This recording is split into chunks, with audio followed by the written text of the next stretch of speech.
Hello and welcome to STARCAST for the 9th of November, 2023. I'm Eric Francis here with a look at the chart for the Scorpio new moon.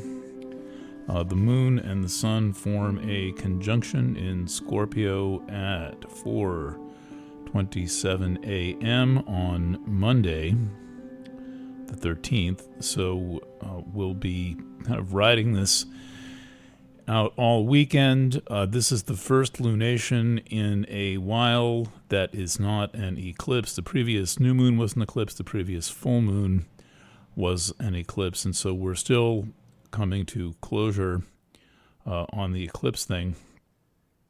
And while that's happening, notably, the lunar nodes are still rather active, with Eris holding this seemingly miraculous conjunction to the North Node at 24.5 degrees Aries, and then one thing after the next coming along and making a conjunction to the South Node. So that so far has included Mercury and Ceres and Mars, the Moon, the Sun, currently Pallas Athene, and then soon will be Venus conjunct the South Node in Libra, opposing Eris and the North Node. That's a lot of Eris, and I think we're seeing that reflected in the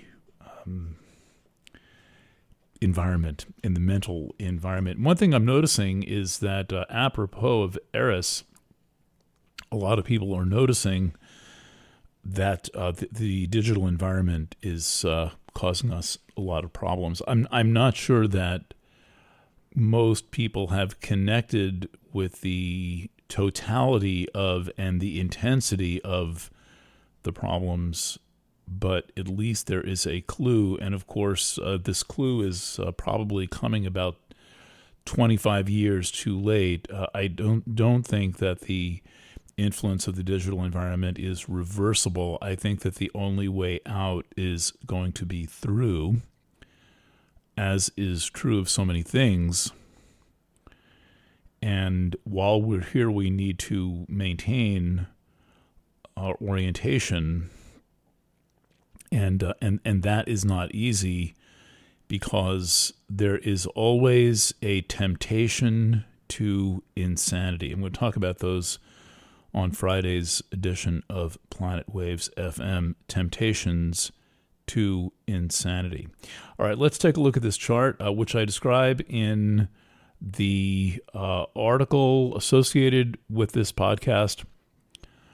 And that's available on Substack, and it's available on Planet Waves. I'm restricting content to subscribers these days out of integrity. I don't need people reading the work that has taken me my whole life to prepare to do for free, while you are generous enough and perhaps self-interested enough to pay for the work I'm doing. So here we go. The new moon takes place at 4:27 a.m., and it's an alignment of the moon, the sun, Mars is right there, and Ceres is right there, and this adds a deep emotional cast to this lunation. So this is down in the dark waters of Scorpio. And the reason I'm describing it as standoffish is because the moon, the sun, and Mars all oppose Uranus in Taurus.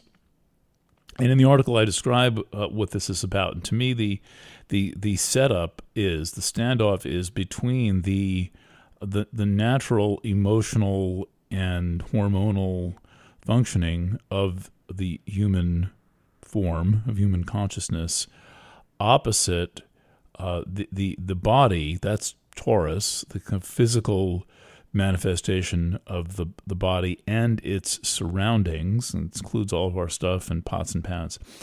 But the body particularly is now infused with this energy of Uranus, which is an electrical energy that is associated with inventions, breakthroughs in industrialism. And the body has certainly been industrialized, and we are living in the midst of all these extensions of the body However, the complete overexposure to electrical technology, I think, is what is being described by Uranus and Taurus, and is being described in the confrontation that is this chart.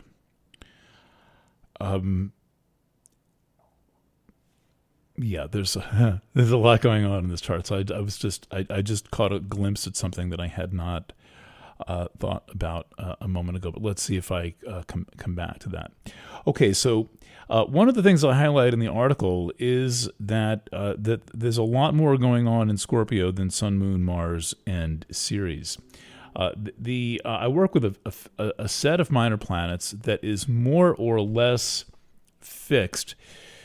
In other words, I don't throw in 5,000 asteroids. I'm always basically using the same gradually evolving set, edited on a website called Serennu.com, SERENNU.com, by Tracy Delaney in England.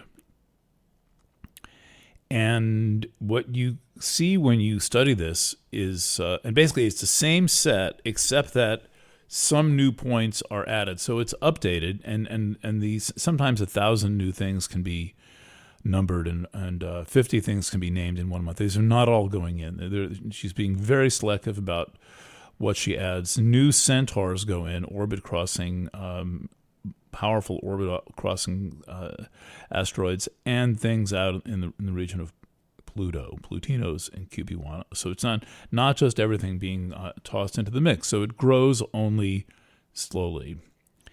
And when you look at Scorpio, and I have linked to that, you will see that it the list in Scorpio includes Haumea. That's a very slow mover out by Pluto. Elatus, that is a centaur. Isis, asteroid. Persephone, asteroid. Apollon, hypothetical. Lilith, asteroid. Rhadamanthus, that is a slow mover up by Pluto. Narcissus, asteroid. Zulong, that's a slow mover up by Pluto.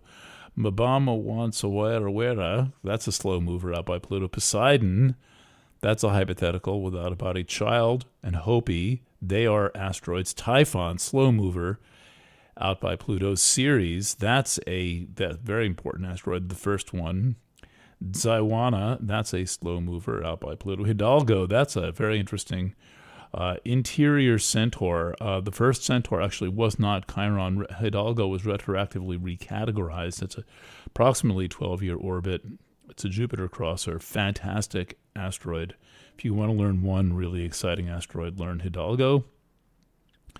Osiris, asteroid Deucalion, and Ceto. Deucalion is the Greek Noah, and Ceto is a sea monster. So we've got a lot of sea stuff going on here. That includes Poseidon, and what else? Well, the three major factors. Typhon, that's very oceanic, the god after whom typhoons were named. And so there's a lot going on in Scorpio. So not all that meets the eye is what is there. Most astrologers are likely to not even be looking at Ceres because it's merely a dwarf planet these days. So that's a lot of energy in Scorpio, and it is on everyone's very favorite and least favorite subject. We have to think of the implications around sexuality. There's a lot of pent-up pressure going on right now, and this is largely about the way in which it has never been less appropriate to express anything about sexuality than it is today. Those of you who've been reading me a long time know that I started regularly posting photographs and articles and ideas about sexuality in 1998 when Planet Waves began in parallel with a project called Luscious Photo. And then I've taught at many conferences on the Tantra scene and on the polyamory scene, and have studied the topic, and I'm an observer of the topic, and I have slowly watched this big chill take place as the digital environment has taken over, this disembodiment of sexuality, and the continued making inappropriate of sexuality such that men in particular are flogged till they're bloody about consent, and then the mere discussion of sex, which is what consent requires, in itself is considered violative. This is a very, very serious double bind. But there's something driving the double bind, and the double bind is discomfort with vulnerability, discomfort with the expression of emotion, indeed repulsion at vulnerability, repulsion at the expression of feeling and emotion, and an environment that is conditioning us various ways that all desire is inappropriate.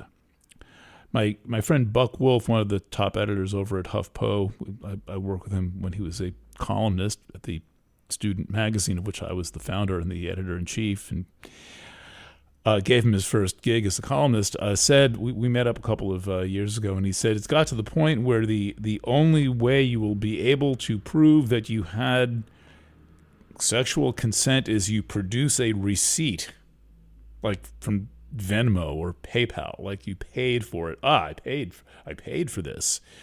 Now I had, well, think about that. This is say the direction everything around sexuality is going is saying the only thing acceptable is going to be some form of prostitution, that sex can no longer be a voluntary experience of desire outside the marital bedroom. It is going to need to be connected to some form of a documented transaction, and that's the way that things are going. I've been looking at the matter of so-called artificial intelligence girlfriends, which are a complete joke. I think that is not so serious as something like OnlyFans, where you kind of subscribe to generally women's content streams, and then you might pay them to have some sort of a special little sexy stripteasy type of video made, and that's where a lot of energy is going. And plus, we don't talk about the vast number of women whose only sexual outlet is this thing that is called pornography. And so that is all transactional. That is, yes, it's coming through in pixels and zeros and ones, but the other thing about it is that it's all transactional, therefore it is on the same spectrum as Tinder and Grindr and whatever these other dating apps are, that the Christian one and the older people, Platinum, and then like I love Jesus, let's fuck.com, one of those types of things, all kinds of I signed up for the no vaxxer one, but I never heard back from them. It's all transactional. This is our problem. And so the transactional is all run through the internet, and it is made the worse for being disembodied, as well as generating a sales receipt. We must get our minds around this. And at least form affinity communities of some kind, maybe known as friendships, to kind of not play this game. But the thing is, we are so subject to our environment that it is extremely difficult to find any shelter from this hurricane. Now, what is interesting is that on the when you have a powerful opposition like this, Moon, Sun, Mars, opposite Uranus, and by the way, Hopi is mixed up in there. That's kind of an onslaught, and Child, the asteroid Child. I really don't know what to do about that or say about that, but I like it.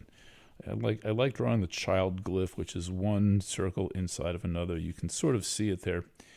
The orange line going right through it with the number 21 above it, is that you look at what's square the opposition. And square the opposition is an asteroid called Eros, and that is in Aquarius. That's cautionary also of electric love. Eros is represented by the heart with the arrow going through it, and it represents cardiac matters as well as matters of amorous and sexual attraction. It's an Aquarius, so we again have a caution about the electrical and the digital environment in this chart. So it all seems to hinge on whether it's actually possible to express love in this environment. Now, most people would say, yes, it is, but there really is a deeper necessary cultivation of trust, a cultivation of understanding, and because time moves differently in the digital realm, it is confusing to establish trust, and also people can disappear. And there are plenty of people who think that trust can be established anonymously in some way. This is one reason why pen names are not allowed on Planet Waves, phony bylines, anonymous sources. I would use them with extreme discretion, and only if I could go under oath and say that I have completely vetted this person. I may protect their name from the public, but I'm going to know exactly who they are before I even merely quote them. And you will hardly ever, I can't think of one instance where I have done that. And yet we're in this environment where there is all this anonymity, and people don't understand that trust cannot be established anonymously. It is extremely difficult to establish trust in any way remotely, and people are not that excited about getting to know one another. I don't know if you're a South Park fan, but they parody this in an episode where the internet goes out, and then they make it into a spoof on the Grapes of Wrath, and everyone has to pack all their shit up in their car and drive to California, where they say they have internet. And Stan's sister, I forget her name. She's a real jerk. She's the girl with the braces. Has some kind of an online boyfriend who she meets inadvertently at this refugee camp for refugees from the internet. They're not interested in each other, and they'll wait to communicate when they're back online. That is how I feel like life is for a lot of people, that the physical realm is just too threatening. And by the way, it's one reason why COVID was so popular, because it gave us something to do with our bodies, which was to feel threatened. It was so invigorating and alive to think that this computer virus, MN 908947.2, written by Fan Wu in a computer lab in China, could kill us in some way. So that was the threat, a threat that people got high on, and was also very well suited to the digital environment. It was perfect. Being told that you could catch and die from a virus that only existed as an artificial intelligence model. It was just absolutely the perfect thing for 2020, and I think a harbinger of the time that we are now living in. All right, so that's my roundup for you of this chart. Of course, there's plenty to talk about here. For example, I'll add a couple of more things since if you're listening, you're probably at least meekly entertained. An interesting facet of this chart is Venus in Libra, currently square Vesta. This is one among many clues that one of the paths out of the chaos and deception that we are in is going to be restraint. Vesta is all about restraint and expresses many different ways. But then the square from Venus describes the application of that restraint to the Venus principle. Yin is running way the fuck out of control right now. Everything is blamed on quote-unquote maleness. And this alone is deceptive because it is one-sided propaganda. There is a big problem with yin being out of control right now. And it's very hard to control yin. What can you say to a tidal wave? Also with Venus is about to be moving into, close enough, it's 10 degrees out, but still that means it is happening opposite Chiron. Chiron is in Aries, a lot going on there. There's not in this chart, but there's Salacia there. So we have Venus kind of close to an opposition to Salacia. That's applying to. Venus opposite Chiron is catastrophobia. We thank Barbara Hand-Clow for pointing this out, that it is it represents fear becoming this dominant force in consciousness, and not only fear, but fear of things like annihilation. Fear of the very, very worst things happening. So pay attention to that, and notice your tendency, if you have one, to predict worst outcomes, and really, there's very little you can do about worst outcomes. I think we need to be prepared for a lot of intermediate things, and the worst thing doesn't always happen. In fact, the worst thing doesn't usually happen. It only happens occasionally, and if we're fixated on the worst thing, that distracts us from everything else. A quick plug here: you probably see the ads going around for the 2024 annual edition of Planet Waves. Somewhere in between, I am organizing my whole life around producing this thing. I'm very close to having a completely clear runway that would be in the form of having horoscopes written out all the way till the end of 2023. I'm actually remarkably close to that. I should be able to wrap that up in the next week or so and produce these beautiful chapter-length readings for you for each of the signs and rising signs, which come with a 1-hour audio detailed reading, a relevant reading that's rich with information and love and guidance. And as you know, I'm sensitive to the pain of the times that we are in and the chaos and the confusion, and I'm doing my best to offer ideas, and not only that, a vibrational level, an ambiance that subverts all of this constant paranoia, chaos, and the banality of contemporary astrology. Thank you all for your outpouring of love and empathy and friendship regarding the loss of my beloved canine, Jonah Kelly Francis, 2 weeks ago, and I finally mentioned that his our companion, Henrietta St. Francis, passed 2 years ago. I didn't want to say anything about that while Jonah was still living. So thank you for all your notes. I have not had an opportunity to respond to all of them, but I have read them, and I'm grateful for the presence of all of the people who know that dogs are so very important.